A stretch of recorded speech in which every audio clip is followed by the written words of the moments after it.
பகவான் ஸ்ரீ அரவிந்தரின் சாவித்திரி ஒரு மந்திர திறவுகோல் பாகம் 3. உரையாசிரியர் திருமதி ஆனந்திதுரை. பகவான் ஸ்ரீ அரவிந்தரின் சாவித்திரி ஒரு மந்திர திறவுகோல் பற்றிய தொகுப்புரை. ஸ்ரீ அன்னையின் அருளுரை. மனித குலத்திற்கு ஸ்ரீ அரவிந்தர் விட்டு சென்றுள்ள மகத்தான பரிசு சாவித்திரி. சாவித்திரியின் கவிதை வரி ஒவ்வொன்றும் திரை விளக்கப்பட்டதோர் மந்திரமாகும். அது இதுவரை மனிதன் பெற்றுள்ள ஞானத்தை எல்லாம் விட மிகவும் மேம்பட்டது. ஓசையின் பிறப்பிடமான ஓம் என்னும் மந்திரத்தில் முகிழும் வண்ணம் படைக்கப்பட்ட காவிய வரிசை அது. சாவித்திரியை எப்போதும் படி, உனக்கு புரியவில்லை என்பதை பொருட்படுத்த வேண்டாம். அதனை படிக்கின்ற ஒவ்வொரு தடவையும் ஏதாவது ஒரு புதிய விளக்கம் உனக்கு கிடைக்கும். ஒவ்வொரு தடவை படிக்கும் போதும் ஒரு புதிய பார்வை, ஒரு புது அனுபவம் கிடைக்கும். முன்பு உன் கவனத்தில் புரியாத கருத்துக்களும் உன்னால் புரிந்து கொள்ள முடியாதிருந்த விஷயங்களும் திடீரென்று தெளிவாக தெரியும். சாவித்திரியில் உள்ள வார்த்தைகள் அல்லது வரிகள் வழியாக எதிர்பாராத ஒரு தீர்க்க தரிசனம் எப்போதும் உனக்கு கிட்டும். படித்து புரிந்து கொள்ள முயற்சிக்கும் ஒவ்வொரு தடவையும் புதிதாக ஒன்று தெரிய வரும். மறைப்பொருளாயிருப்பது பட்ட வர்த்தலமாக புலப்படும். மறுபடியும் படிக்கும்போது முன்பு படித்த அதே செய்யுள் வரிகள் வேறு விளக்கங்களை காட்டுவது தெரியும். அநேகமாக சாவித்திரி படிப்பவர் எல்லோருக்கும் கிடைக்கும் அனுபவம் இது. ஒவ்வொரு தடவையும் பெரும் விளக்கம் உள் ஆன்ம வளர்ச்சிக்கு செறிவூட்டும். யோக சாதனையில் எட்ட முடியாத உயரங்களை தொட சாவித்திரி படிப்பது ஒன்றே போதும். சாவித்திரியை சரியான தியான நிலையில் படிக்க தெரிந்தவருக்கு தேவையான எல்லாவித உதவிகளும் அதிலிருந்தே கிடைக்கும்.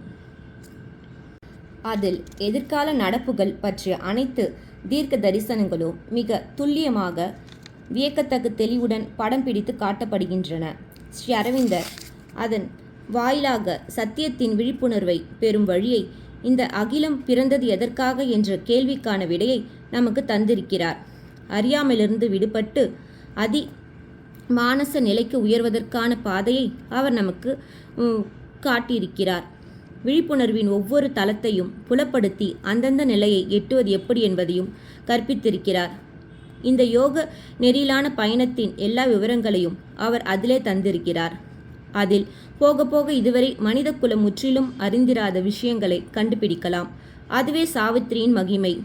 அது மட்டுமல்ல, இன்னும் எத்தனையோ அதில் அடங்கியுள்ளன. சாவித்திரியை படிப்பதே ஒரு நிஜமான அனுபவம். மனிதன் இதுவரை கற்றிருக்கும் எல்லா ரகசியங்களையும், இனி அவன் பெறப்போகும் எல்லா அனுபவங்களையும் அவர் அதில் விளக்கி காட்டியிருக்கிறார். இவையெல்லாம் சாவித்திரியின் ஆழத்தில் பொதிந்து கிடக்கும் உண்மைகளாகும். ஆனால் இவற்றையெல்லாம் கண்டு கொள்ளும் ஞானம் நமக்கு வேண்டும். விழிப்புணர்ப்பின் வெவ்வேறு நிலைகளின் அனுபவத்தை பெற்றாக வேண்டும். அதிமானச நிலையை உயர்த்துணர வேண்டும். பூரண யோகத்தில் பரிபூரணமாக முன்னேறுவதற்கான ஒவ்வொரு அடியையும் ஒவ்வொரு நிலையையும் அதில் அவர் எடுத்து கூறியிருக்கிறார். மனித குலத்தின் அனைத்து தத்துவங்களையும் சமயங்களையும் கடந்த மிக உயர்ந்த ஞானத்தை பிரதிபலிப்பது சாவித்திரி. ஆன்மநெறி, யோகம், தவம், சாதனை எல்லாவற்றையும் தன்னில் கொண்டிருப்பது சாவித்திரி. சாவித்திரி அசாதாரணமான சக்தி நிறைந்தது. விழிப்புணர்வின் ஒவ்வொரு நிலைக்கும் உரிய உண்மையான அதிர்வுகளை அவற்றை பெரும் தகுதி உடையோருக்கு தரவல ஒப்பற்ற காவியம் சாவித்திரி. அது பூவுலகிற்கு பகவான் ஸ்ரீ அரவிந்தர் கொண்டு வந்த சத்தியத்தால் நிரம்பியது. அகிலம் முழுவதையும் அவர் இந்த ஒரே நூலில் அடக்கி செய்துவிட்டார். ஒப்பு நோக்க முடியாத முழுமை கொண்ட மிக உன்னத உயரிய படைப்பு இது.